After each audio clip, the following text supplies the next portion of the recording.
হ্যাঁ, ওইদিকে আসলে মহারাজদের এই কথাটাই বলতে চেয়েছিলাম। আমরা একজন একজন পাল্টাচ্ছি, ওরা পাল্টাচ্ছে না। ওরা কত ধৈর্য ধরে বসে আছে। একটা কলেজের ছেলে যদি চিন্তা করে, সেই অনেকে মনে করে যে সাধুকে 2000 টাকা দিলাম, 3000 টাকা দিলাম, সাধু কি করেছে? শুধু দুইটা ডান্সি দিয়েছে, দুইটা বিল্লপত্র দিয়েছে, আগুনের মধ্যে শেষ। এরকম আমার গুরু বাবা সাহেব তার ভাইপো যখন বলেছেন একটা ব্রহ্মযজ্ঞ নিয়ে বসে দিয়েছে, তখন তার যখন প্রস্রাব এসেছে সে উঠতে পারে না, বলে যে একদম ফাঁসটাই সাইডটাই শেষ হলে উঠতে পারবে।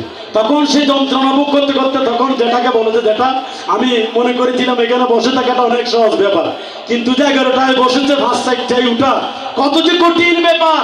এ সংসারে মাদের মতো, মারা যে সবার ছুটি থাকে, মাদের কোনো ছুটি নেই। শুক্রবার হলো মাদের আরো কাজ বেশি। ঠিক এই জিনিসটা উপলব্ধি জীবনে করতে পারলে তখন মার কৃপা অটোমেটিকলি আসে।